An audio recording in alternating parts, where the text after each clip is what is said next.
సర్వవేదార్థతత్వజ్ఞం వేదార్థప్రతిపాదకం పురాణసారసర్వజ్ఞం కృష్ణం వందే జగద్గురుం.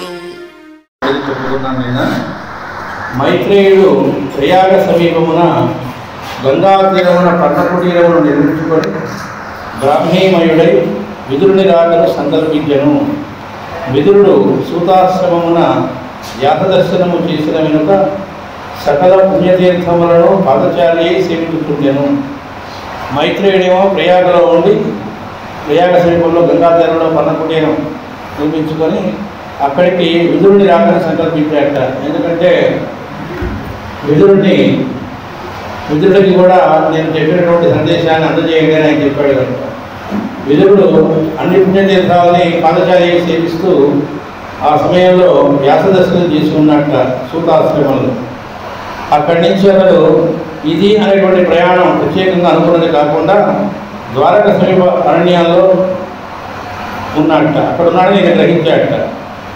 ద్వారకకు పోయి ప్రభాత తీర్థంలో స్నానం చేసి కృష్ణ దర్శనం చేయాలని 3 సంవత్సరాల నుండి ఆయన కోరుకుంటున్నాడట. కృష్ణుని స్మరించినప్పుడల్లా తాను చివరిగా ఆయన చూసిన ఘట్టం మనసులో మెదులుతూ ఉంటుంది. వాసుదేవుడు దూతగా రావడం, పాండవుల దూతగా హస్తినకు, కురుసభలో ధర్మపద జీవులను ఉద్బోధించడం, దుర్యోధనుడు తను అవమానించడం, ధృతరాష్ట్రుడు కాదనకుండా సంబంధించడం, ఆ దృశ్యాలు విదురుడికి కృష్ణ స్మరణతో ముడిపెట్టుకున్నాయట. దాంతో ఈ 3 సంవత్సరాలుగా కృష్ణుడిని స్మరించినప్పుడల్లా, ఎందుకంటే ఆ కృష్ణుడు చూసింది కురుసభలోని ఆఖరిసారి, దాంతో అక్కడ జరిగిన అవమానం కూడా కృష్ణుడి స్మరణతో పాటు వస్తూ ఉంది. దాంతో ధృతరాష్ట్ర మొహం కూడా తెచ్చి వస్తుంది, ఒక కృష్ణుడిదే కాదు. దాంతో తన మనస్సులో కోపం అనే పుండు మానలేదు అంటున్నారు ఇక్కడ. కోపం అనే పుండు మానలేదట. సో బాల్యం నుండి వాసుదేవుని అర్చించిన తనకి ఈ దుర్గతి ఏమిటి అని బాధపడుతున్నాడు ఆయన.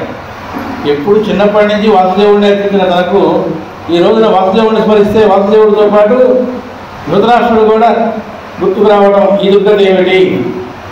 ఒక్కసారిగా తనకు కృష్ణ దర్శనం కాకుండా ఇదే కారణమని గర్భవచ్చినట్టు స్మరించింది 3 ఏళ్ల తర్వాత. ఒక్కసారిగా కన్నుడు దుఃఖాసనకృతములై మేలు ధరించుకొని పోయి ఆవేదన బయలుదేరింది. నన్ను ఈ కోపపాపమను పీడకల నుండి ప్రబోధింపలేవా, నా మాయలు తొలగించలేవా అని వాసుదేవుడు ఉద్దేశించి చేతులెత్తి ఆశీర్వదించాడు. అంటే సమయం వచ్చింది, అక్కడ ఆయన సంకల్పించాడు కాబట్టి ఈయనకు కూడా సమయం వచ్చింది. అంతే అనతి దూరంలో ఉద్ధవుడు కనిపించాడు. అతని రూపం గుర్తుపట్టేట్టుగా లేదు. గడ్డాలు, మీసాలు, అలాగే కేశములు, జుట్టు బాగా వేగిపోయింది. ఆ కనబడిన తీర్థములను కృంగిడి తడి తుడుచుకొనకుండా కాలావశేషములైన ఆరుల వస్త్రఖండములతో సంచరిస్తున్నట్ట. ఉద్ధవుడు ఎలా ఉన్నట్ట, ఎక్కడ ఏం కనబడితే ఆ పిండి తీర్థం వెళ్ళడం, అక్కడ స్నానం ఆచరించడం, వాటిని మళ్ళీ పిండి ఆరేసుకోవడమో తడి బట్టలు తీసి కొట్టేసుకోవడం ఏం లేదు. అట్లా మళ్ళీ బయలుదేరి అవి ఎలా దానితో ఆరిపోవడం ఒంటి మీద అలా తిరుగుతున్నట్ట. అటువంటి ఉద్ధవుడిని ఒక దేహము చెట్టు బొరడ వల్లే గట్టిపడింది, అట్ట కట్టుకున్నట్టుగా అయింది. ఆ దేహం చుట్టూను బాలారుణ కాంతిపుంజం వంటి తేజం నడిచి వస్తున్నది. అట్లని ఘోరంగా ఉన్నాడని కాదు, ఆయన చుట్టూ కూడా బాలారుణ అంటే ఉదయాన్నే ఉదయించే సూర్యుడికి ముందు వచ్చేటువంటి అరుణ కిరణం ఏదైతే ఉందో ఆ కాంతి పుంజం వంటి తేజం నడిచి వస్తున్నది ఆయన చుట్టూ కూడా. విదురుడు ఒక్క పరుగున వచ్చి ఆ ఉద్ధవుడిని ఆలింగనం చేసుకొని ఆవురుని ఆక్రోశించాడట. ఉద్ధవుడు మందస్మితం చేశాడట. దాంతో ఒక్కసారిగా విదురు మనస్సులో ఉన్నటువంటి ఆటుపోటలు అనేటువంటివన్నీ కూడా ఒక్కసారిగా ఆగిపోయి ఆ తరంగాలు అనేటువంటివి మంచినీటి కోనేరు వల్ల నిలిచినాయిట. చూడండి మహాత్ముల సాన్నిధ్యం. ఆయన ఒక మాట కూడా మాట్లాడా, జస్ట్ ఒక మందస్మితం చేస్తే ఈయన ఎంతో ఆక్రోశిస్తూ ఉన్నాడు కదా, కృష్ణుడు స్మరిస్తూ ఉంటే నాకు ఈ గతి ఏమిటి, ధృతరాష్ట్ర మొహం గుర్తుకు రావడం ఏమిటి, ఆ కోపం అనే పుండు మానట్లేదు ఏమిటి అని. అలాంటి వాడికి మొత్తం ఒక్కసారి కామ్నెస్ అనేటువంటిది అప్రయత్నంగా వచ్చింది. తను ద్వారకకు పోయి వాసుదేవుని దర్శన భాగ్యం కలిగిపోమని విదురుడు అర్థించాడట. అప్పుడు ఉద్ధవుడు వాసుదేవుడు ద్వారకయు అజరామరములు, అవి భక్తజనుల హృదయములందు మాత్రమే లభించును అన్నట్ట. ఆ మాటకి నా అర్థం కాక భావం సందిగ్ధంగా ఉంది, చిన్నగా వివరించి చెప్పు అన్నారు. అప్పుడు ఆయన ద్వారక మునిగిపోయింది. వాసుదేవుడు దేహత్యాగం చేయడం, దివ్య రూపాన్ని తనకే మైత్రేయుడికి దర్శనమివ్వటం అది మామూలు దేహానికి సంబంధించి కాదు, అప్రాకృతమైందనే విషయాన్ని, ఆ నవయవన మూర్తి మాతో సంభాషించాడని, ఆయన అందించినటువంటి ఆ ఉపదేశం మాకు అందించేటప్పుడు నిన్ను కూడా స్మరించాడని, మాలో ఒకరిని నీకు అది ఉపదేశించమని ఆజ్ఞాపించాడని చెప్పి, తపోవనమున ప్రశాంతుడై గంగాతీరమున నిశ్చలుడైన మైత్రేయునికి నిన్ను శిష్యునిగా అప్పచెప్పి నేను నా అన్వేషణలో ఉంటాను అని చెప్పి ఆయన చెప్పలే, మైత్రేయుడి దగ్గరికి నేను తీసుకెళ్తాను అన్నాడు. చూడండి, నీ దుఃఖముతో నాకు సంబంధం లేదు అన్నాడు. నీకే సంబంధం లేదు అయినా దుఃఖిస్తున్నావు అన్నాడు. ఇది ఎంతో ధ్యానం చేయాల్సిన వాక్యం. మనం లోకంలో దుఃఖిస్తున్నవి కూడా మనకు సంబంధం ఉండి దుఃఖిస్తున్నాం. నాటకు పోయింది కాబట్టి, నా బిడ్డలు పోయారు కాబట్టి, లేకపోతే మా ఇంట్లో వాళ్ళు పోయారు కాబట్టి, ఇట్లా ఏదైతే కాబట్టి నాకు సంబంధించింది. న్యూస్ పేపర్లోనో ఎక్కడో ఎదురింట్లో పోతే వాళ్ళ ఇంట్లో పోయాక పాపం అని ఊరుకుంటాడు కానీ దుఃఖం తెచ్చుకోడుగా. కానీ తన ఇంట్లో అయితే నాది కాబట్టి నేను ఏడుస్తాం ఏదైనా కానీ. కానీ ఇక్కడ చెబుతున్నాడు, నీ దుఃఖం నీకు కూడా సంబంధించింది కాదు అంటాడు. మనకంటే అదేంటంటే మా దుఃఖం మాకు సంబంధించి కాక ఇంకోటి సంబంధించి ఎట్లా అవుతుంది అనిపిస్తుంది. జాగ్రత్తగా ఆలోచిస్తే, ఉదాహరణకి ఎవరో పోయారనుకుందాం, ఆ పోయిన దానికి దుఃఖిస్తున్నాముట అంటే వీళ్ళు పోకుండా ఉంటారా అనేది మొదటిది. కాబట్టి దుఃఖించే విషయం కాదు. ఇంకోటి కూడా ఏమిటి, పోయినవాడు ఎక్కడికి పోతున్నాడు, వీడితో సంబంధం ఉంది కాబట్టి వీడికి ఆ సాంగత్య ఇదితో వల్ల కొంతసేపు బాధ అనిపించినప్పటికీ సత్యం ఏమిటి అంటే అందరూ మళ్ళీ ఇంకో జీవితం తీసుకునేది. అంటే ఒక చొక్కా మార్చి ఇంకో చొక్కా తీసుకోవడం కోసం చొక్కా తీసేస్తే అయ్యో చొక్కా తీసేయడానికి బాధపడక్కర్లేదుగా, కాబట్టి దుఃఖపడేది ఏమీ లేదు అని. అయినా నువ్వు దుఃఖించడం మానలేదు కనుక దుఃఖించుతూనే నా వెంట రమ్ము అన్నాడు. అయినా నువ్వు ఏడవటం మానలేదు కాబట్టి ఏడుస్తూనే నాతో రా అన్నాడు. మైత్రేయుడి దర్శనంలో సకల దుఃఖములు ఉపశమించును అది కూడా చెప్పాడు. ఆయన దర్శనంతో సకల దుఃఖాలు ఉపశమిస్తాయిలే. ఇట్లా పలికి ఉద్ధవుడు విదురుని వెంట పెట్టుకుని యమునానదిని దాటించి గంగా తీరంలో ప్రయాగ సమీపానికి తీసుకువెళ్ళి దూరం నుంచి మైత్రేయుడు పన్నపుణ్య నుంచి పెట్టి వెళ్ళిపోయాట అక్కడి నుంచి. అదేంటంటే అంత దూరం వచ్చి మైత్రేయుడిని చూడకుండా పోయాడా అంటే వాడికి చూడకపోవడం ఉండదు. కర్తవ్యం ఏది ఇచ్చాడో అది చేసుకుంటూ పోవడమే ఉంటుంది. మైత్రేయుని ఉపాసించి సృష్టి రహస్యములను కథలుగా ఉపదేశించే విధానమును విదురుడు స్వీకరించాడట. ఆయన దగ్గర నుంచి ఉపదేశాన్ని విదురుడు స్వీకరించాడట.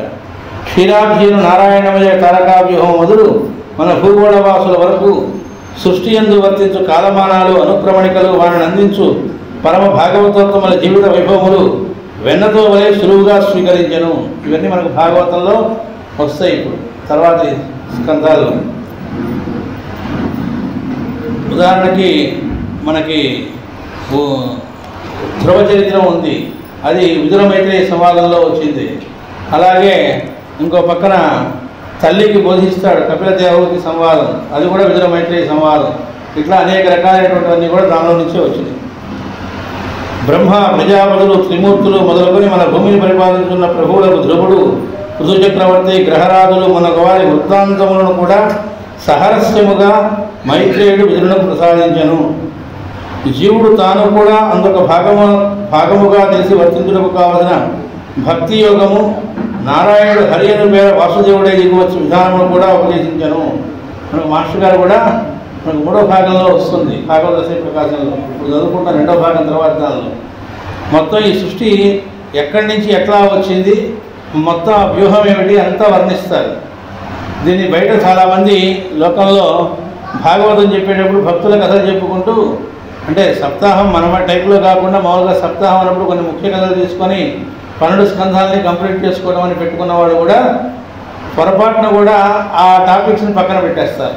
ఇదేదో అనవసరంగా ఇచ్చినట్టున్నారు, కథాభాగానికి సంబంధం లేదు అని అనుకుంటూ ఉంటారని మాస్టర్ గారి పీఠికలో ఇచ్చారు. దానిలో కానీ సంబంధం లేకపోతే ఎందుకు ఇస్తారు అంటే ఈ సృష్టి రూపంలో కూడా ఉంది నారాయణ గారిని గుర్తుపెట్టుకోకపోతే మాత్రం కేవలం అదంతా కూడా ఒక విజ్ఞానంగా నేర్చుకుంటే మాత్రం మళ్ళీ బొత్త కొట్టినట్టే చెప్పారు. ఈ సృష్టి రూపంగా కూడా వాడే ఉన్నది అనేటువంటిది అక్కడ అనుసంధానం చేసుకోవాలి అన్నారు. అదే ఇక్కడ కూడా చెబుతున్నారు. ఏమని అంటే జీవుడు తాను కూడా అందుకు భాగముగా తెలుసుకొని వర్తించుటకు కావలసిన భక్తి యోగము, అంటే ఈ సృష్టి మొత్తంలో తాను ఒక భాగము ప్లస్ ఈ సృష్టిగా వచ్చింది కూడా వాడే అనేటువంటిది ఏదైతే ఉందో దానివల్ల ఆ నారాయణుడు ఎందుకు భక్తి కలగడం, ఆ నారాయణుడు హరి అను పేర వాసుదేవుడు దిగవచ్చు విధానమును కూడా ఉపదేశించాడు. ఈ ఉపదేశమును సాకల్యముగా వ్యాసుడు పురాణ సంహితయందు భాగవత భాగముగా గ్రంథస్థము చేసెను. పురాణము అనేటువంటి రూపంలో ఇచ్చిన రచనలో అంటే పురాణములు అన్నదానికి కొన్ని లక్షణాలు ఉన్నాయి. ముఖ్యంగా 5 లక్షణాలు చెబుతారు. ఆ 5 లక్షణాలు కొన్ని దశమ 10 కూడా చెబుతారు. ముఖ్యంగా 5. ఆ 5 లక్షణాలతో నిండి ఉన్నటువంటి పురాణములు అనేటువంటి రచన రూపంలో వ్యాసుడు అందులో భాగవతం అనే పేరుతో ఇచ్చిన గ్రంథంలో వీటన్నిటిని నిబద్ధం చేశాడు అని చెబుతున్నాడు. దానిని జీర్ణించుకొని భాగవతమయ్యే శరీరుడై విదురుడు పరీక్షిత్తు పట్టాభిషేకం నాటికి సిద్ధమూర్తి హస్తలకు పోయాను. ఆ ఉపదేశాన్ని తో పాటు అది కేవలం స్వీకరించడమే కాకుండా దానిలో సిద్ధి పొందేట విదురుడు. అలా భాగవతి దేహుడై పరీక్షిత్తు పట్టాభిషేకం నాటికి హస్తనకు వచ్చాట. ఆయన పట్టాభిషేకంలో సన్నిధి చేసిన వ్యాస మైత్రేయాదులతో తాను కూడా సూక్ష్మదేహమున అంతరిక్షచారి పరీక్షిత్తు పట్టాభిషేక మహోత్సవ దృశ్యమును చూసి ఆనందించను. అక్కడికి భౌతిక రూపంలో రాలే, అంటే అప్పటికి దేహత్యాగం చేశాడని అర్థం. సూక్ష్మదేహంతో వచ్చాట. అంతరిక్షచారి అంటే పట్టాభిషేకాన్ని కేవలం అక్కడ భౌతికంగా వచ్చిన వాళ్ళే కాక ఇంకా అనేక మంది అనేక రూపాల్లో కూడా వచ్చి దర్శించారని దీన్ని బట్టి మనకు తెలుస్తోంది. ఇంకా ఏమన్నారు? వ్యాస మైత్రేయాదులతో తాను కూడా సూక్ష్మదేహమున అన్నారు. అంటే వ్యాసుడు మైత్రేయుడు కూడా భౌతికంగా రాలేదు, అక్కడికి సూక్ష్మదేహంతో వచ్చారని అర్థం.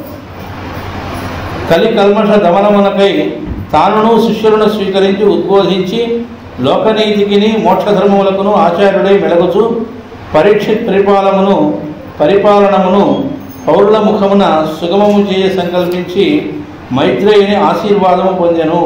విదురుడు ఇంకా ఈ కలి అనేటువంటి ప్రభావానికి లోను కాకుండా దాన్ని దమించడానికి తాను కూడా శిష్యుల్ని స్వీకరించి ఉద్బోధించడానికి అటు లోకనీతికిని మోక్షధర్మానికి ఆచార్యుడై మెలగుచు పరీక్షిత్ పరిపాలన జరుగుతున్నప్పుడు పౌరుల ముఖమున అంటే పౌరుల ద్వారా ఆ పరిపాలనలో ఆయన ఏదనుకుంటున్నాడో అది ఆ పౌరుల ఆచరణ రూపంలో సుగమం చేయడానికి సంకల్పించి తన వంతు కర్తవ్యంగా చేయడానికి మైత్రేయుల యొక్క ఆశీర్వచనం తీసుకున్నట్ట విదురుడు. వాని ధర్మమును అవలంబించిన భావి శిష్యులు వారిని సమవర్తి అవతారమని పూజించిరి. ఆయన ఏదైతే శిష్యులుగా స్వీకరించి ఆయన బోధించాడో ఆ ధర్మాన్ని అవలంబించిన తర్వాత శిష్యులు ఆయన్ని సమవర్తి, ఎలాగో ఆయన యమధర్మరాజు యొక్క అంశతో వచ్చిన వాడే కనుక ఆయన కూడా సమవర్తి అవతారము అని పూజించారట. 31వ అధ్యాయం. చైత్ర బహుళ పంచమి నాడు భరతఖండపు చైతన్యమంతయు ప్రౌఢ వసంత గవోష్ణ వాయువులతో ఉద్బుద్ధమయ్యను. దక్షిణాపథము నుండి వచ్చిన మలయ పవనముల వంటి భూసురుల ఆశీర్వాద కంఠధ్వనులతో అగస్త్య మహర్షి వాక్కులు కోకిల కూజితములందలి పంచమస్వరములకు సామవేద భాష్యములు చేసినవి. సూర్యోదయమునకు ముందే పరీక్షిత్తును సకల తీర్థజలములతో మంత్రపూతమైన అభ్యంగన స్నానము చేయించింది. పీతాంబరధారి మరి ఒక పీతాంబరమును వల్లెబాటుగా ధరించి అనర్ఘ మణిమయ భూషణములు ధరించి నిలిచిన పరీక్షిత్తునకు ద్రౌపది కస్తూరి తిలకము దిద్దెను.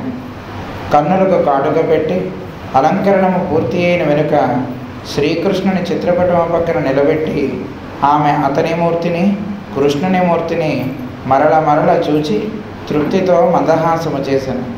వాని చెయ్యి పట్టుకుని మరి ఒక గదిలోనికి ప్రవేశించాను. అంత అభిమన్యుని చిత్రపటము దగ్గర సుభద్రయు ఉత్తరయు నిలబడి ఉండేది. ద్రౌపది ఆ ముగ్గురు మూర్తులకును కూడా వ్రొక్కించెను. సుభద్ర అతని శిరస్సును స్పృశించి, మీ తాతలు గడించిన కీర్తిని నీవునో గడించి వర్ధిల్లుము అని దీవించెను. ఉత్తర అతని శిరస్సు తాకి, నాయన కురుకుల దీపకుడవై నీ చేష్టలలో పలుకులలో వెనుకటరముల వారిని అనుసరింపుము, మనము నిలిపిన ధర్మ మార్గము వెంట నీ జీవిత రథమును నడిపింపుము అనెను. తరువాత ద్రౌపది తన దక్షిణహస్తముతో అతని వామహస్తమును పట్టుకొని నడిపించుచు సౌధాగ్రము దిగివచ్చి యుధిష్ఠిరుని చేతికి అందించెను. ఆజానబాహువైన యుధిష్ఠిరుడు సంప్రదాయ సిద్ధములైన వస్త్రమాల్యాభరణములు ధరించి కవచ కుండలములతో వామహస్తమున నుజ్జితాయుధమైన ఖడ్గముతో మణిగోపురం వంటి కిరీటముతో 4 స్తంభముల వలె నలువైపులా నిలబడిన తమ్ములతో ద్రౌపదితో పరీక్షిత్తు కరగ్రహణము చేసి అంతఃపుర కక్ష్యాంతరముల సింహద్వారము బోరుతల్పుల కటునిటు వందిమాగదులు చేయుచున్న నారాశంసి స్తోత్రములతో బహిప్రాంగణ తోరణమును ప్రత్యక్షమయ్యను. పరీక్షిత్తును కటునిటు ద్రౌపదీ యుధిష్ఠిరులు నడిచిరి. సౌధాగ్రము నుండి పుష్పవర్షములు కురియుచుండగా లాజరు చల్లబడుచున్న మార్గమున భూషణ ఆశీర్వాద వేద ఘోషలతో మంద గంభీర గమనమున పరీక్షిత్తును నడిపించుచు యుధిష్ఠిరుడు అగ్నిగృహమున ప్రవేశించెను. ఇంద్రయాగము ధనుర్యాగము పూర్తి అయిన వెనుక వృత్రవదన సూచించు ఋగ్వేద మంత్రములతో యాగశాల నుండి వెలువడి రాజసభ విశాల చతుశాల యందు ప్రవేశించెను. సింహపీఠికి అభిముఖముగా పరీక్షిత్తును సోపానక్రమను ఎక్కించుచుండగా సోపానముల కటినటు శిల్పము చేయబడి ఉన్న మహాసింహముల శిరస్సులు ప్రసన్న దృష్టులతో వినమ్రములైనట్లున్నవి. సభాభవనమంతయు జనమయమై క్రిక్కిరిసి ఉండెను. భవన ద్వారములు వాతాయనములు స్తంభములు ఆసనములు అన్నీయు జనసమూహములతో నిర్మింపబడినట్లుండెను. ఎటు చూచినను సహస్ర శీర్షములు సహస్రాక్షములు సహస్ర పాదములు సహస్ర బాహువులు. మంగళ తూర్య నినాదములు దిక్కులపై దండెత్తి మిన్ను చీల్చినట్లు వినిపించెను. సింహాసన పూజ ఖడ్గ పూజ పూర్తి అయిన వెనుక కిరీట పూజ జరిపిన పరీక్షిత్తును సింహపీఠిక యందు యుధిష్ఠిరుడు నిలుపగా గ్రహముల నడుమ హస్తానక్షత్రగత చంద్రుని వలె పరీక్షిత్తు ప్రసన్న గంభీరముగా మందస్మితము చేసెను. యుధిష్ఠిరుడు తన శిరస్సుపై నుండి రత్నకిరీటమును తీసి పరీక్షిత్తు శిరస్సును ఉంచెను. అంజలి ఘటించిన పరీక్షిత్తు హస్తములలో ఒక పెద్ద శంఖముతో యుధిష్ఠిరుడు మంత్రపూతములైన జలములను ధారగా పోసి అభిషేకించెను. అంతరిక్ష హంసమును పేరుగల ఈ మహాశంఖముతోనే వాసుదేవుడు పూర్వము యుధిష్ఠిరుని అభిషేకించెను. అదృశ్య చెరులై పట్టాభిషేకము చూడవచ్చిన దేవర్షి సంఘములను సిద్ధమూర్తులను దక్షిణ హస్తములెత్తి ఆశీర్వదించుచున్న దృశ్యము క్షణమాత్రము మెరుపు మెరిసినట్లు పరీక్షిత్తు కనులకు గోచరించెను. వీణ మీటలు వినిపించెను. ఆ ఋషి సంఘముల నడుమ విష్ణుపద లాంఛనములైన ఊర్ధ్వపుండ్రములు అలంకరింపబడిన ముఖమొకటి తేజపుణ్యం వలె వానికి కనిపించెను. అది విదురుని దివ్యమూర్తి. దినావశేషమంతయు నిరతాన్నదానముతో ఆయుధ ప్రదర్శనలతో మల్లయుద్ధములతో మహాభారత వీరుల జీవిత ఘట్టముల నాటక ప్రదర్శనలతో గడిచిపోయెను. పరీక్షిత్తు తన తాతలతో కలిసి నగరము నలుమూలల ప్రజలు ప్రదర్శించు సంగీత నృత్య నాటక కలాపములను చూచి వినోదించుచు రాత్రి అంతయు పాదచారియే గడిపెను. పాండవ జన్మము నాటకము దర్శించుచున్న పాండవులు భరతాచార్యుని పాండురాజు నాహార్య స్థితికి నిశ్చేష్టులై పాండురాజు ఇట్లుండెనని మెచ్చుకొని కంటతడి పెట్టిరి. కృష్ణుని బాల్యలీలల ప్రదర్శనమును పరికించుచున్న పరీక్షిత్తు తన్మయుడై నృత్యము చేయుట ఆరంభించి మరలా నిలదొక్కుని నిలిచి నవ్వుకొనెను. కురుసభలో విలపించుచున్న పాంచాలికి వస్త్రప్రదానము చేయుచున్న దృశ్యమును తిలకించుచు పాంచాలి తన చీరకొంగును మెడ చుట్టూ కప్పుకొని అవగంధనము ధరించి అశ్రుధారాగలిత కపోలై కన్నులు మూసి నిశ్చల సమాధిలో నిలిచెను. సుభద్ర ప్రణయమున యతివేషములో ఉన్న అర్జునుని చేష్టలు చూచి సుభద్ర త్రుళ్ళిపడి తన పక్కన ఆసీనులయ్యున్న విజయను చూచి నవ్వెను.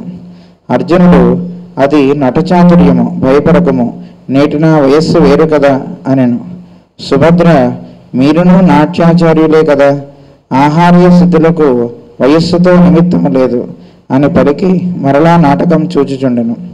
కురుక్షేత్ర సంగ్రామమున అభిమన్యుని పద్మవ్యూహము దృశ్యము సగము జరుగుసరికి ఉత్తరయు సుభద్రయు పాంచాలియు ముఖములు దించుకొని లేచి నిలబడి వేగముగా అంతఃపురములు చేరుకొనిరి.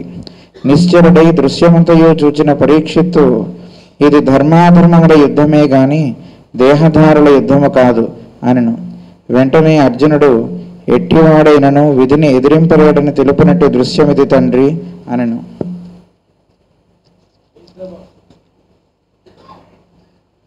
చైత్ర బహుళ పంచమి నాడు భరతఖండము చైతన్యవంతము ప్రౌఢ వసంత కవోష్ణ వాయువులతో అనుద్బుద్ధమయ్యను అని వర్ణించారు. అంటే మళ్ళా దక్షిణాపద అంటే ఆ రోజున పట్టాభిషేకం జరగబోతూ ఉంది. ఆ వర్ణన ఇక్కడ జరుగుతుంది. దక్షిణాపద నుండి వచ్చిన మలయ పవనముల వంటి భూసురుల ఆశీర్వాద కంఠధ్వనులతో అన్నారంటే బ్రాహ్మణులు దక్షిణ భారతదేశం నుంచి వచ్చారన్నమాట. వాళ్ళు చేస్తున్నటువంటి వేదఘోషతోనూ అగస్త్య మహర్షి నుంచి వస్తున్నటువంటి సామవేద భాష్యములు వీటితో నిండిందిట ఆ సభ. సూర్యోదయానికి ముందే పరీక్షిత్తుని సకల తీర్థజలాలతో మంత్రపూతమైన అభ్యంగన స్నానం చేయించారట. ఆయన పీతాంబరధారి అయ్యాడు. అలాగే పీతాంబరాన్ని వల్లవాటుగా ధరించాట. అలాగే అనర్ఘ మణిమయ భూషణాలు ధరించాట. పరీక్షిత్తుకు ద్రౌపది కస్తూరి తిలకం దిద్దిందిట. కనులకు కాటక పెట్టిందిట. అలంకరణ పూర్తి అయిన తర్వాత కృష్ణుడి చిత్రపటం పక్కకి తీసుకుని నిలబెట్టిందిట.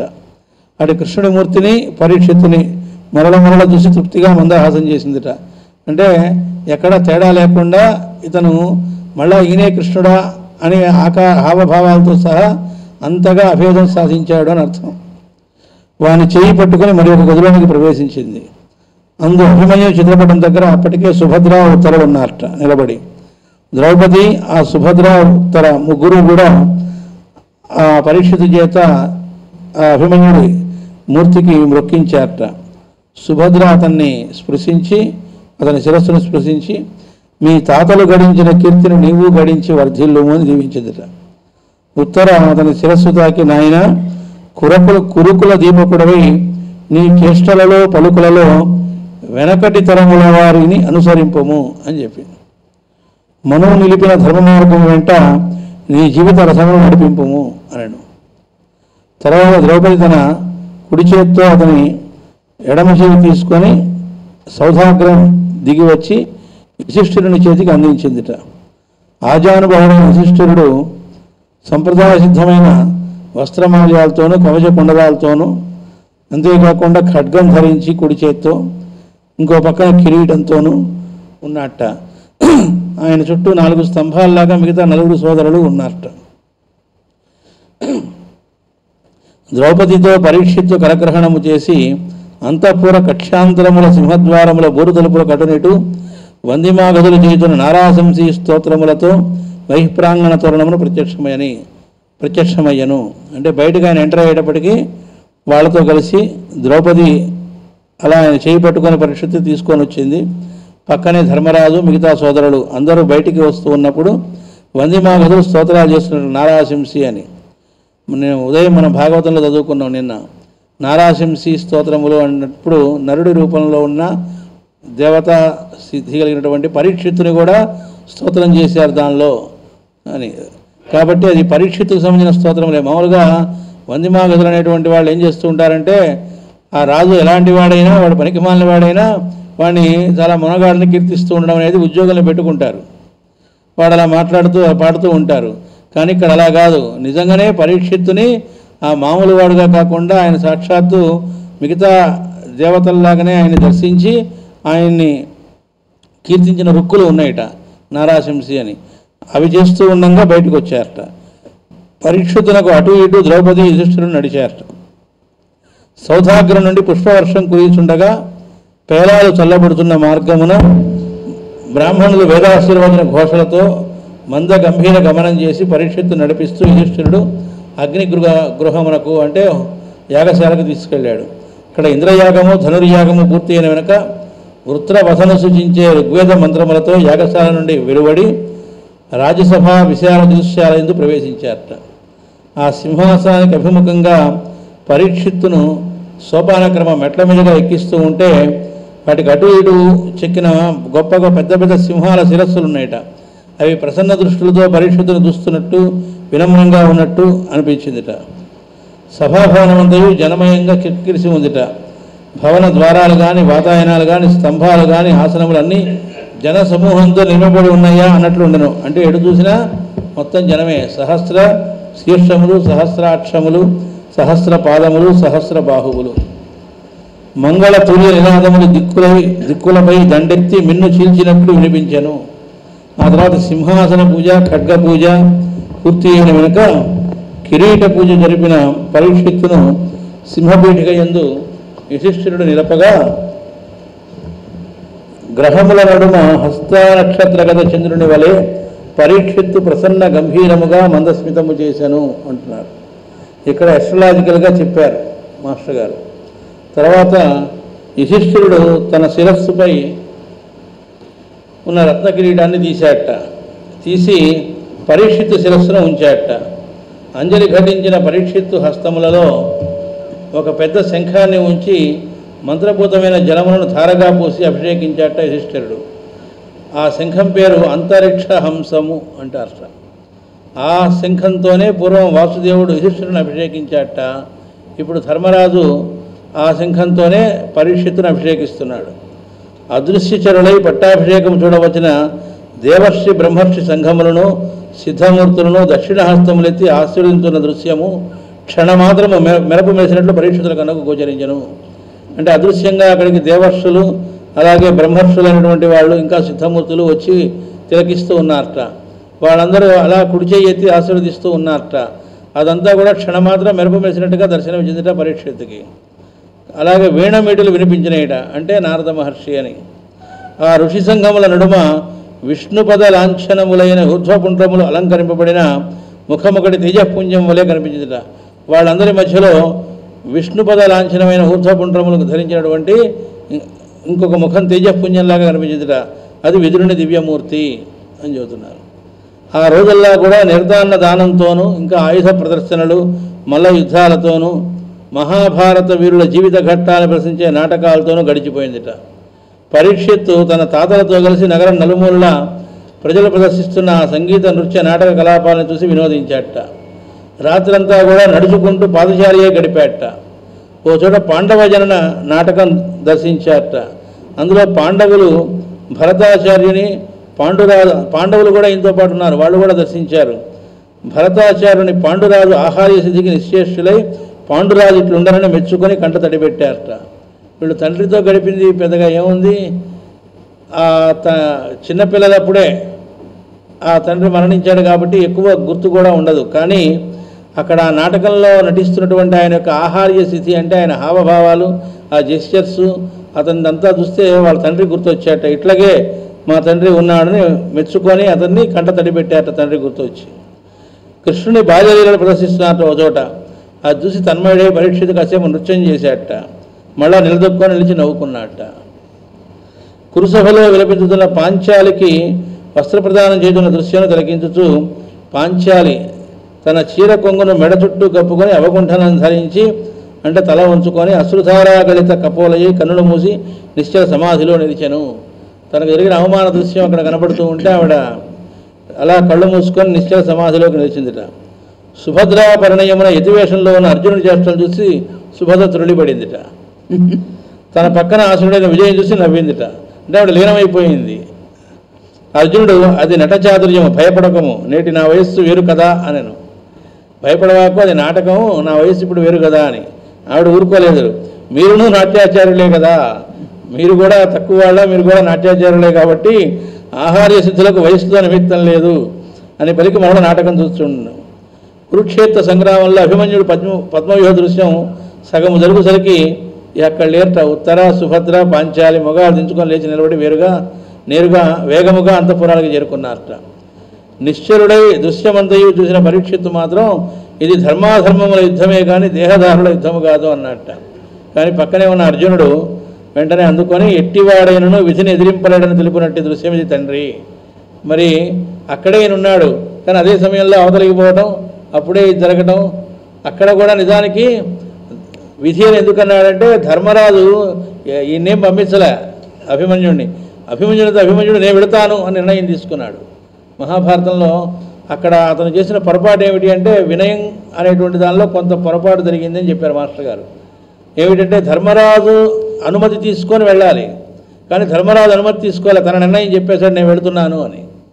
అది అక్కడ దెబ్బతీసిందని చెబుతారు. అంటే అక్కడ నిర్ణయం అభిమన్యుడు తీసుకోవడానికి అతని ఆలోచన ఏమిటంటే వాళ్ళు ఆ పద్మవ్యూహం ఆ రోజు ఎందుకు పన్నారంటే ద్రోణాచార్యుడు చేసిన పని అనమాట.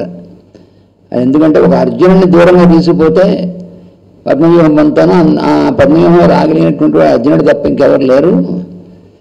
అందుకని ధర్మరాజుని బంధించేయచ్చు వాడు వచ్చే లోపల. ధర్మరాజు బండి అయిపోతే ఇంక యుద్ధం అయిపోయినట్టే. అది ఆ ద్రోణాచార్యుడు చేసినటువంటి కుచితమైనటువంటి ఆలోచన అనమాట. అందుకని పద్మవ్యూహంలోకి చొరబడ్డానికి ఎవరు చేయలేరు కాబట్టి ధర్మరాజుని మిగతా వాడిని బంధించమని ధర్మరాజుని బంధించేస్తే ఇంకా యుద్ధం అంతం అయిపోతుంది. మొత్తం అంతా కూడా కౌరవుల కోసం అయిపోతుంది పర్మనెంట్గానే ఆయన ద్రోణాచార్యుడు చెప్పాడు. ఎవరికి? దుర్యోధనుడు గోల పెట్టేస్తున్నాడు. అప్పుడే రోజులు అయిపోతున్నా వాడు అసలు వాడిని గెలలేకపోతున్నాను. ఈ దెబ్బతో అర్జునుడి మతం దూరంగా తీసుకెళ్ళే పని ఆయన చేయాలని అందరూ ఆ రోజు అర్జునుడు కూడా చిన్న అక్కడ పొరపాటు చేశాడు. వాడు అవతల ఛాలెంజ్ చేశారు సంసప్తకులు అనేటువంటి వాళ్ళు. నీకు ఘన దమ్ముంటే నువ్వు నిజంగా వీరుడు అయితే మాతో యుద్ధానికి రా, ప్రత్యేకంగా యుద్ధానికని. అప్పుడు నిజంగా వాడు ఏం చేయాలి? అర్జునుడు కృష్ణుడికి నివేదించి కృష్ణుడు ఏం చెప్తే చేయాలి. కానీ అంటే ఎప్పుడైతే వాళ్ళు ఛాలెంజ్ చేశారో వెళ్ళకపోతే దాని మహావీరుడు అనేటువంటిది కూడా పోతుంది. ఆ చిన్న పొరపాటు పడ్డాడు. అందుకని అటు పదని చూపిస్తాను నా సంగతి ఎవడు అన్నట్టుగా కృష్ణుడు పిలిచి బావా రథవాడు పోనీ అన్నాడు. కృష్ణుడు భగవంతుడు గురువు అన్నీ తెలిసినటువంటి అన్నీ తెలుసు అవన్నీ కూడా అర్జునుడు. కానీ ఆ క్షణంలో కొంచెం వివేకం తప్పింది. అందువల్ల బాగా రథం వాడు మరి వాడి సంగతి చూద్దాం వాడు నడుపునిచ్చాడు. ఇంకేముంది ద్రోణాచార్యుడు చెప్పింది దానికి సరిపోయింది. అందుకని వాడు పద్మవ్యూహం పనిచేశాడు. భీముడు వాళ్ళు ఏమన్నారంటే భీముడు వాళ్ళు చూస్తున్నారు ఏం చేయాలి ప్రయత్నం చేశారు. అసలు ఆ పద్మవ్యూహం ఎంట్రీ ఎక్కడుందో కూడా తెలియదు వాళ్ళకి. ఆ స్థితిలో ఉన్నారు వాళ్ళు, ఎవ్వరు వల్ల కాలే. అప్పుడు వీడు ఏం చేశాడంటే అభిమన్యుడు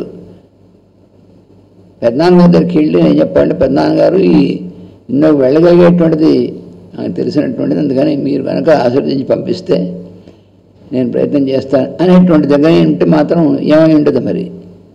అలా అనుకున్నాను పెద్దనాన్నగారు దీని సంగతి నేను చూసుకుంటాను, నేను వెళ్ళొస్తాను, అందులో వాళ్ళ సంగతి చూసొస్తా అన్నాడు. అక్కడే అయిపోయింది, దాంతో డిసైడ్ అయిపోయింది వాడు వెళ్ళిన వాడు తిరిగి రాడు అనేటువంటిది అని వెళ్ళాడు. అప్పుడు భీముడు ఇంకా నువ్వు కనుక దారి చేసావంటే ఇంకేమో మేము ఊరిపోతాం లోపలికి, ఇంకేం భయం లేదురా అని భీముడు వాళ్ళు అసలు ఎక్స్పెక్ట్ చేయలేదు. అర్జునుడు ఎదురుగా ఉన్నారు, వీడు లోపల దూరిపోయాడు. భీముడికి వల్ల కారా వీడు వెనకాల దూరడానికి. వాడు ఎంత ప్రయత్నం చేసినా వాడు వెళ్ళిపోతున్నాడు లోపలికి, భీముడికి వల్ల కాదు. అందుకని ఒక్కడే అవలు దూరిపోయాడు. అది ఆ రోజు జరిగినటువంటిది. దాంట్లో అంటే ఆ లోపలికంతా వెళ్ళిపోయాడు, అందరినీ చాలామందిని వరించాడు, చాలా భేదించేశాడు.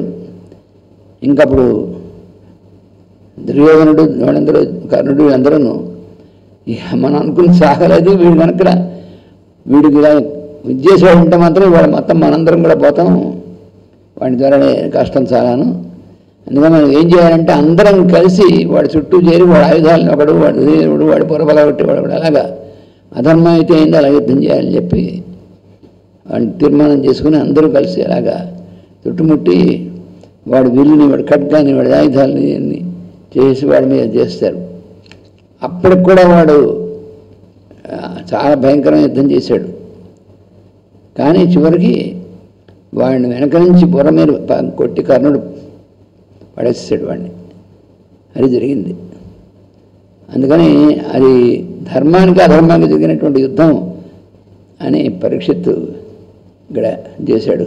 ఎదురుబడి యుద్ధం చేయడం కాదు, వెనక నుంచి కర్ణుడు వాడిని వీరుడు సూర్యుడు అంటుంటారు. వాడే అప్పుడు అసలు మహాభారతంలో జరిగినటువంటి దాంట్లో కర్ణుడు చాలాసార్లు వాడు అసలు వీరుడు కానని తేలిపోయినే ఉంది. కానీ ఇప్పటికి కూడా పిచ్చివాళ్ళు చాలామంది కర్ణుడే మహావీరుడు అంటారు. వాడు మహావీరుడు వాడు పొందా అక్కడ తట్టుకోలేక వెనక నుంచి వచ్చి వాడు తాళపాల కొట్టాడు గత్తో, అలాంటి వాడు అనమాట. అందుకని అంటే అప్పుడు అర్జునుడు అంటాడు విధిని దాటలేమనేటువంటిది ఒకసారి అక్కడ నేను మళ్ళీ నిర్ణయింపబడింది కాబట్టి అన్నీ దానికి అనుకూలంగానే జరుగుతాయి. చూస్తే అబ్బా ఇలా కాకుండా ఉంటే ఇలా జరిగేది, ఇలా కాకుండా అనిపిస్తుంటుంది ఒక్కోసారి కొన్ని సంఘటనలకి. కానీ అక్కడ విషయం అలా ఉంది అనేటువంటి దాన్ని అన్నాడు అక్కడ అర్జునుడు. కానీ ఇప్పుడు చూసారా అక్కడ కృష్ణుడు అక్కడ తండ్రి అర్జునుడు చిన్న పొరపాటు చేశాడు. కృష్ణుడిని అడిగి మనం వెళదాం అనకుండా పోనీ రథం అనడం అర్జునుడు తప్పు. ధర్మరాజు దగ్గర ఆశీర్వచనం తీసుకోకుండా నేను వెళ్ళొస్తానన్న వీడి తప్పు, పొరపాటు చేశారా. ఇది కూడా వాడి చేతిలో లేదు, వాసుదేవుని యొక్క దేనిలో ఉంది. ఆయన సంకల్పం లేదు జరగదు కదా. 32వ అధ్యాయం.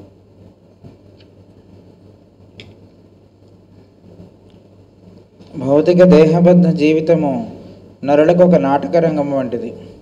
రంగస్థలమున ప్రవేశము నుండి నిర్గమనము వరకు గల జీవనం ఒక పాత్రధారణమే గాని ప్రవేశము నుండి నిర్గమనం వరకు గల జీవనము ఒక పాత్రధారణమే గాని సమగ్రమైన జీవిత సర్వస్వము కాదు.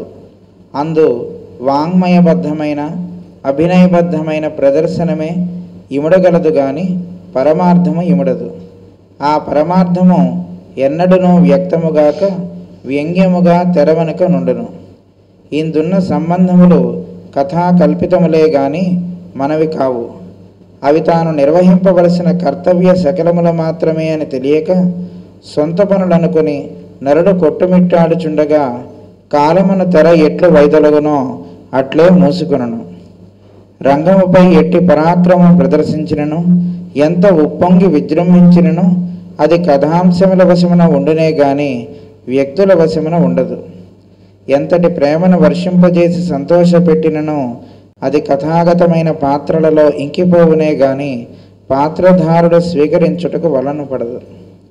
అందల మెక్కించినను, అగ్రతాంబూలమిచ్చినను, అపూర్వ సౌందర్యవతులకు కన్యకామణులను వరించినను నాటకములోని అదృశ్యుడైన పాత్రనే గాని పాత్రధారుని కాదు. దీనిని ఎరుగక వరింపబడి గౌరవింపబడితమే అనుకున్నవాడు రసభావములను ప్రకటింపగలుగునే గాని కాలవంచితుడుగును. అట్లని యథార్థ స్థితిని గుర్తుంచుకొని వ్యవహరించినచో జనన మరణముల నడుమనున్న నాటకమునకు రససిద్ధి ఉండదు. తన పాత్రధారణ సౌందర్య విలాసరేఖలను అద్దములో చూచుకొని ఆ సౌందర్యమును ఆరోపించుకొని నడింపనిచో కర్తవ్య నిర్వహణమున ఇతరుల దృష్టిలో ఆ సౌందర్యము సజీవము కాకపోవును. జనన మరణముల నడుమగల నాటకమునకు మహాకవి తాను కాదనియు వేరొక ప్రతిభాశాలియకు పూజ్యుడనియు గమనించుకొని వినయ విధేయతలతో నిర్వహణమనరించుటొక్కటే రసవంతమగుటకు మార్గము. ఎట్లయినను భౌతిక జీవితము అను రంగస్థలమున ప్రవేశించినది మొదలు జగన్నాటకమున నియమ పరిపాలనమే గాని స్వస్థితితో వ్యవహరించుటకు స్వేచ్ఛ లేదు. పాండవులు 5గురును సింహాసనాధిష్ఠితుడైన పరీక్షిత్తునకు అభిముఖులై సుఖాసీనుడై ఉండి ఇట్లు పలుకగా పాంచాలి ఇట్లనను: ఇంతకును వచ్చిన పని సవ్యముగా ముగించుకున్న వరకును దేహధారి త్వరపడరాదు, ముగించుకున్న వెనుక స్థిరపరుటకు పొరపడరాదు. ఈ నడుమ ఏర్పడు సంబంధ బాంధవ్యములన్నీ భావనామయములు, తాత్కాలికములు,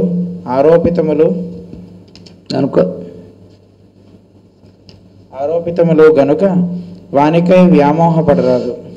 మేము వచ్చిన పని అయిపోయినది గనుక మా కార్య నిర్వహణ సంధికి రూపకల్పనమూర్తివైన నీ అనుజ్ఞ వడసి ప్రవ్రజనము చేసి మేము తిరిగి రాని మార్గమును బయలుదేరబోచున్నాము. సకల ధర్మములు తెలిసిన బుద్ధిమంతుడవగు నిన్ను మీ తాతగారు కోరవలనని దాచియించిన కోరిక ఇదియే. జీవిత నాటక రంగము నుండి మరలిపోవునప్పుడు వెంట వచ్చినదేదియూ లేదు. ద్రౌపది ఇట్లనుచుండగా ఒక అశరీరవాణి ఎల్లరికో వినిపించినట్లు ఇట్లు ఉద్ఘోషించెను: ఏదియును వెంటరాదని తెలపరాదు, ధర్మం ఒక్కటి వెంట వచ్చును. జనన మరణములకు తెర వెనుకనున్నదే ధర్మము. అది జీవిత రంగమున ఆచరణీయమై కుక్కవలే వెంట వచ్చును. దానిని ఆచరించే విధానమును తెలుపుటకే జీవిత రంగమందలి సన్నివేశములకు మహానాటకకర్త కల్పించును. తెలిసి ఆచరించిన వారి వెంట వచ్చి ధర్మము రక్షణగా నిలుచును. నిర్వర్తింపన వానికి మృత్యువై గోచరించి దాటిపోవును. ఈ ఆకాశవాణి పలుకులు అందరూ నిశ్శబ్దముగా విని చకితులై నిర్వికారులైరి. పరీక్షిత్తు లేచి నిలబడి సవినయముగా ఇట్లనెను: కాదనుటకు దేవగంధర్వులకైనను సాధ్యము కాని ధర్మము పలికి తాతలు బాలుడనైన నాకు వాగ్బంధనము చేసిరి. కానీ మీ ప్రవ్రజనమును గూర్చిన భావన నేను సహించి తట్టుకొనగలిగినది కాదు. మీరు నాకు కేవలము తాతలే అయినచో నా మనస్సునకింత కష్టం ఉండేది కాదు. తాతలు, ప్రాణదాతలు, విద్యాగురువులు, పరమార్థ విధాతలు మీరు. వాసుదేవుడు అని వెలుగును నిర్దేశించిన దేశికులు. మీరు లేని నా అస్తిత్వమును ఊహింపలేకపోవచ్చున్నాను. నిస్సంగులై నిర్వికారులై నాచే కులదైవతములుగా అర్చింపబడుచు నా జీవిత ఘట్టములను మీ సాన్నిధ్యముచే వెలిగించుచు మీరెలా ఇందే ఉండరాదు. మిమ్మే అప్పుడప్పుడు సందేహ నిశ్చయ పరంపరలతో నింపిన ఈ అఖండ భారత సామ్రాజ్య ధర్మమూర్తిని నేను పటిష్టముగా అర్చించుటకు మీ బాసట నాకు ఉండవలను కదా. యుధిష్ఠిరుడు: నృగుడు, గయుడు, అంబరీషుడు, మాంధాత, యయాతి, రఘురాముడు అవ్యాహతమైన రాజధర్మమున ధరణిని పరిపాలించి భవిష్యత్ ప్రభువులకు ధారాదత్తము చేసి తపోవనములకు తరలిపోయిరే గాని మమకారము చూపినవారు కారు. వారి మార్గమే మన మార్గము. కాలము జీవులను దగ్గరకు తెచ్చుచుండును. కాలమే జీవులను విడగొట్టుచుండును. కొబ్బరి చెట్టున మువ్వాకులు విచ్చుకొనుచుండగా దిగువనున్న మట్టలు తదభిముఖముగా తిరిగి ఉండవు. భూమికి అభిముఖముగా తిరిగి వంగి రాలిపోవచుండును. చెట్టుగా నిలబడుటకు ఇది ఒక్కటే మార్గము. ధర్మం ఒక కొబ్బరి చెట్టు వంటిది. రాజవంశముల తరములు ఆకుల వంటివి. ఇది మా నిర్ణయముగా కాక మా కోరికగా నీవు తీర్చుట మా ముచ్చట. పరీక్షిత్ మౌనముతో శిరస్సు వంచి నమస్కరించెను. యుయుత్సుడు లేచి నిలబడి ఇట్లనెను: నాదొక్క మనవి. యుధిష్ఠిరుల ఆజ్ఞ ప్రకారము ఇంద్రప్రస్థ రాజ్యమును 3 భాగములు చేసి అర్జునుడు యదు వృష్ణి భోజ సంతతికి పంచి ఇచ్చాను. దాని పరిణామమును గమనించుకొని పరీక్షిత్ ప్రభువును సుస్థిరను చేసి మీరు ప్రవ్రజనము చేయుట మంచిదని నాకు అనిపించుచున్నది. అఖండ భరతభూమి చంద్రవంశ ప్రభువుల బాహువప్ర పరిరక్షణలో ఉండుట దేశమునకు శాంతికరము. యుధిష్ఠిరుడు: అనుభవజ్ఞుడవు, ఆత్మీయుడవు మాకు నీవున్నావు. మాకదే ధైర్యము. ఈ పరీక్షిత్తును, ఆ యదు వృష్ణి భోజ కుమారులను వారి రాజ్యములతో నీకప్పజెప్పుచున్నాను. నీవు నావలే ధర్మమున బుద్ధి నిలిపి కుమార రాజమండలమును కాపాడి రాజ్యమునందు పెద్దవారిని చేయవలను. నా అభిమతం ఎరిగిన వాడవు. యుయుత్సుడు: ధర్మమూర్తి, నీ దృష్టి రాజ్యరక్షణ యందు బాణాగ్రమణ కన్నా ధర్మలక్ష్యమును ఎక్కువగా ప్రసరించును. అది అవ్యాహతము. అట్లే జరుగుగాక. వైశాఖ శుద్ధ పూర్ణిమ నాటి విషకాలమున యుధిష్ఠిరుడును తమ్ములను అగ్నిగృహమునకేగి చిట్ట చివరిసారిగా జ్యోతిష్ఠోమమయ్యే మగు పూర్ణమాస యజ్ఞమును నిర్వర్తించి త్రేతాగ్నులు నర్చించిరి. ధౌమ్యాదులు విధి విధానమున వారిచే ప్రవృజ్యేష్ఠిని చేయించిరి. విరజాహోమమున యుధిష్ఠిరుడు మిగిలి ఉన్న తన హోమద్రవ్యములను, ఇడాపాత్రలను, శృక్సువములను అగ్నికాహుతి చేసెను.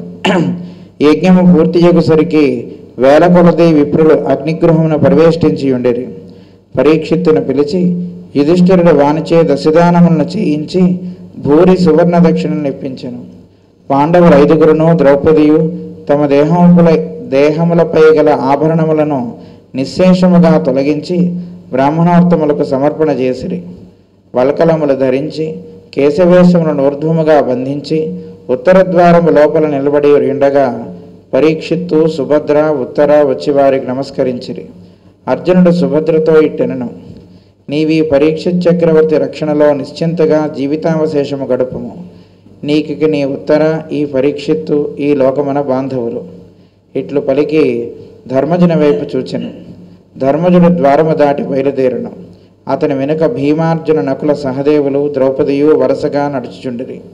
వారి వెనుక ఒక శునకము. పురప్రముఖులు, పురజనులు శోకాక్రాంతులై దారి కిరిదిశలా నిలబడి నమస్కరించుచుండగా వారి నడుమ నుండి పాండవుల నమస్కారములు అందుకొని నారాయణ స్మరణము చేయుచూ సాగిపోయిరి.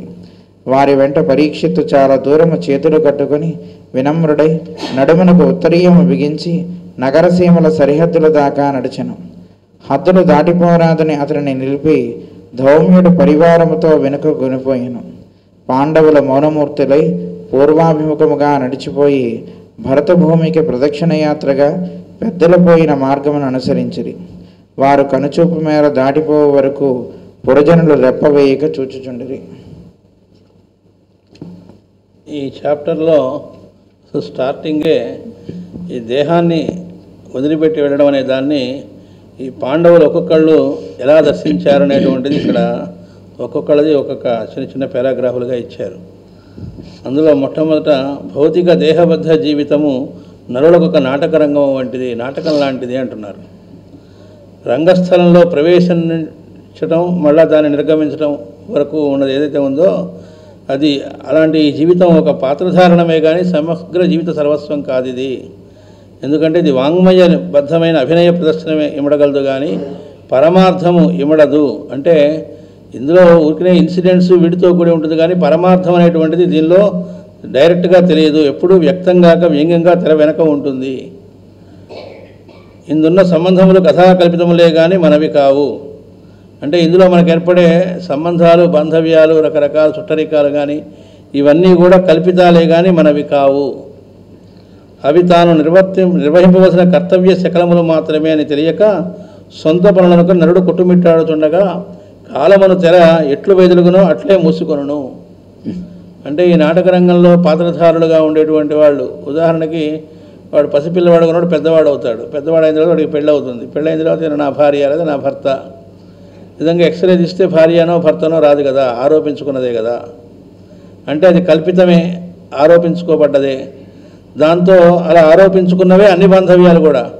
ఆ తర్వాత భార్య వైపు చుట్టాలని, భర్త వైపు చుట్టాలని, వీళ్ళకి మళ్ళీ పుట్టేవాళ్ళు, వీళ్ళకి మళ్ళీ వాళ్ళు, వీళ్ళు, ఇన్ని రకాలైనటువంటివి కూడా అన్నీ కూడా ఆరోపింపబడ్డవే, కల్పితములే అయినప్పటికీ అవే తన సొంత పనులు వీటి కోసం చేసుకోవటం, వీటిల్లో జీవించటం, వాళ్ళకి చదువులు, సెటిల్మెంట్స్ రకరకాలు, అంటే తప్పని కాదు. కానీ అక్కడ ఏం చెప్తున్నా, ఇవన్నీ కర్తవ్య శకలములు మాత్రమే. అంటే అదే పరమార్థం కాదు, అవి కర్తవ్యంలో ఒక భాగం మాత్రమే.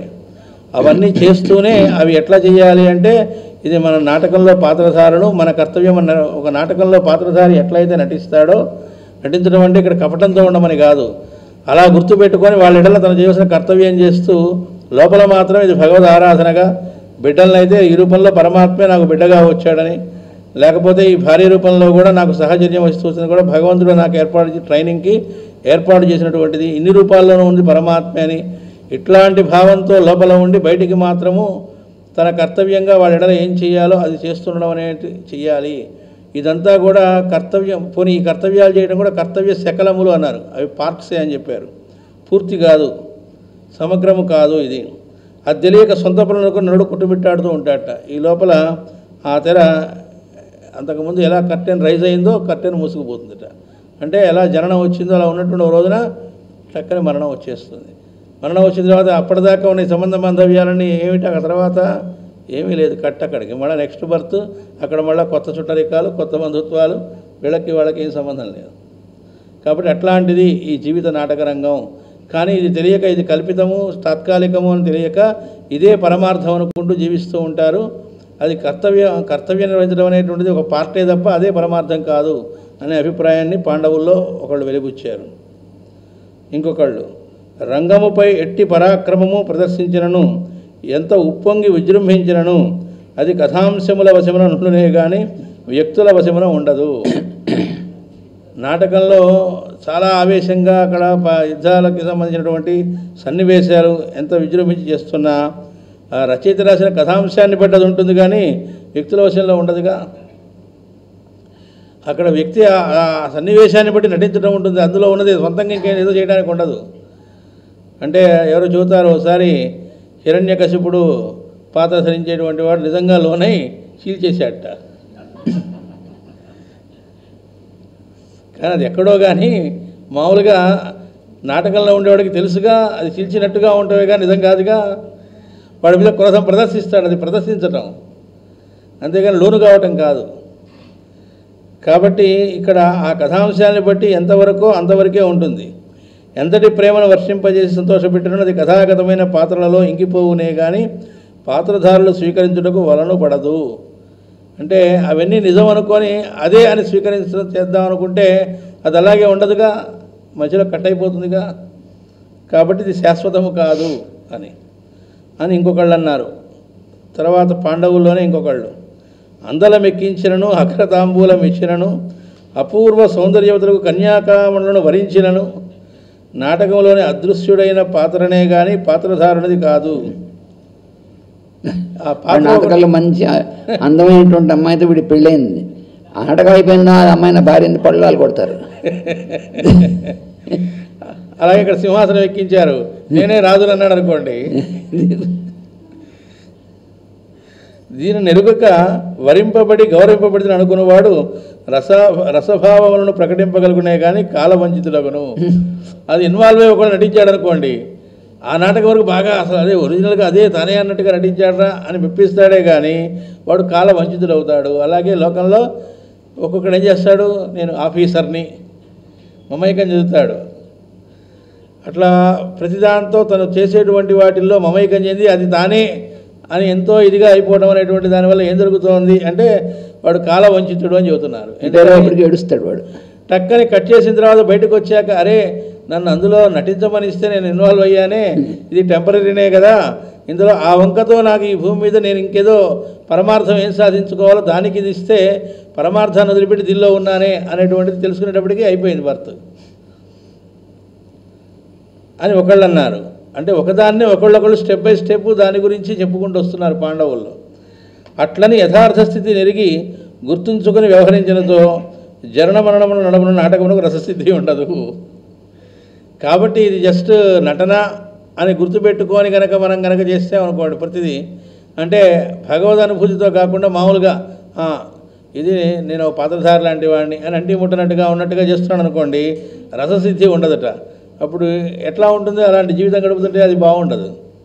తన పాత్ర పెళ్లి చేసుకొని భార్యతో చేసామంటే నేను భర్తగా నటిస్తున్నాను అంటే ఎలా ఉంటుంది, కొమ్ముడుతుంది.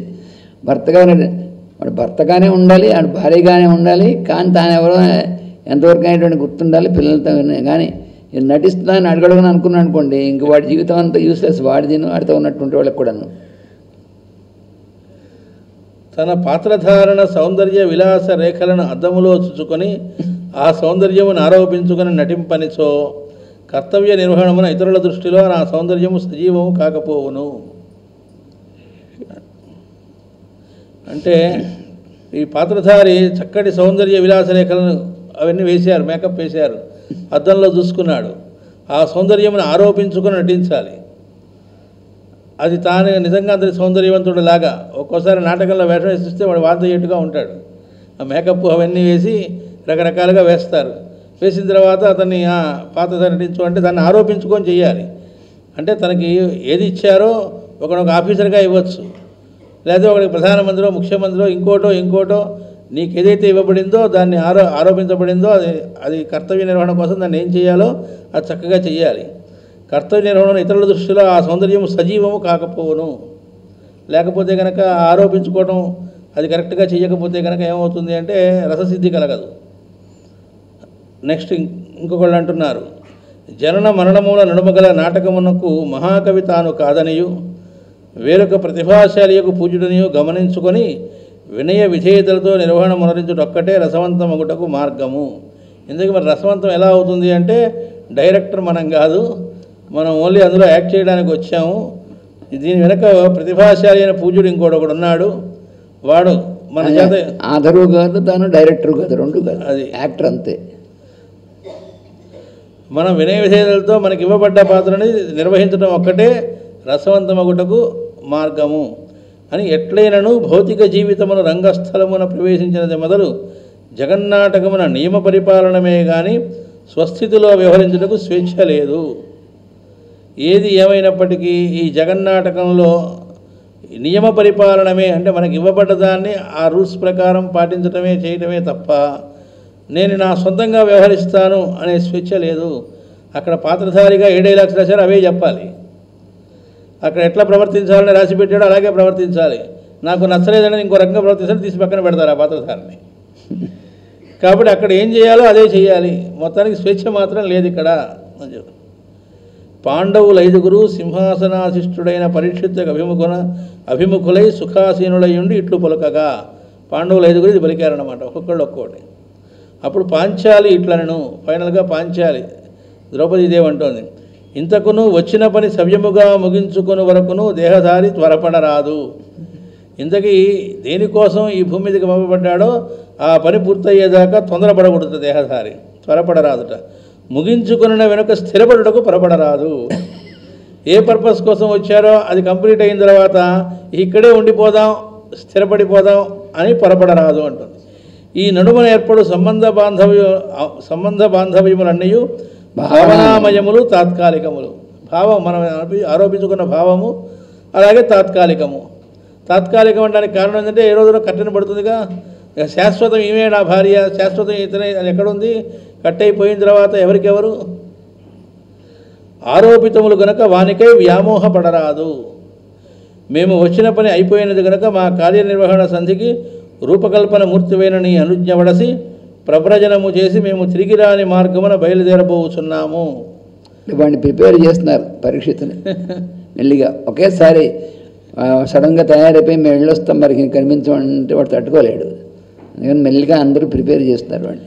ఐదు రకాలుగా ఉంది కానీ చెప్పింది ఒకటే అందరూ కూడా. ఎసెన్స్ ఒకటి, జాగ్రత్త మొత్తం కలిపి ఒకటే అది. కాకపోతే ఒక్కొక్కళ్ళు ఒక్కో స్టెప్ బై స్టెప్ దానిలో లోతుకి తీసుకెళ్తూ దాన్ని చెప్పుకుంటూ వస్తున్నారు. కాబట్టి మేము వచ్చిన పని అయిపోయింది, మా నిర్వహణ సంధికి రూపకల్పన మూర్తివి నువ్వు ఇప్పుడు, అంటే నెక్స్ట్ నువ్వు. కాబట్టి నీ అనుజ్ఞ పడసి మేము తిరిగి రాని మార్గంలో బయలుదేరి పోబోతున్నాము. అంటే ఇప్పుడు చక్రవర్తి వాడు, అందుకని వాడి దగ్గర ఆజ్ఞ తీసుకోవడం అంటే ఇది కూడా అందులో ఒక పార్ట్ అనమాట. అది నువ్వు మాకు ఆజ్ఞ ఇవ్వవలసిన స్థితిలో ఉన్నావు, అందుకని నీ ఆజ్ఞ తీసుకుని వెళ్ళాలంటుంది ఆవిడ. ముందు చాప్టర్లో వచ్చింది, నా కోరిక ఒకటి ఉంది నాయన అంటే తప్పక తీరుస్తా చెప్పండి అదే నాకు అని అంటే, నీ పట్టాభిషేకం అయ్యాక చెబుతా అంటాడు ధర్మరాజు. ఇది అదే వస్తుంది ఇక్కడ. సకల ప్రభరాజం అంటే వదిలేసి వెళ్ళిపోవడం. సకల ధర్మములు తెలిసిన బుద్ధిమంతుడవగు నిన్ను మీ తాతగారు కోరవలని దాచి ఉంచిన కోరిక ఇదియే. ఇక్కడ ముందే ఓ మాట పడేశారు, అంటే అది అబద్ధం కూడా కాదు. సకల ధర్మములు తెలిసిన బుద్ధిమంతుడవు అంటే కాబట్టి ఇప్పుడు ఈ ధర్మంలో భాగం కాబట్టి కాదంటానికి వీల్లేదు అని. మీ తాతగారు కోరవలని దాచి ఉంచిన కోరిక కూడా ఇదే అని చెప్పి. జీవిత నాటకరంగం నుండి మరలిపోవునప్పుడు వెంట వచ్చిన దేదీయును లేదు అంటే నువ్వు వెంట రావడానికి లేదు అని చెబుతున్నారు.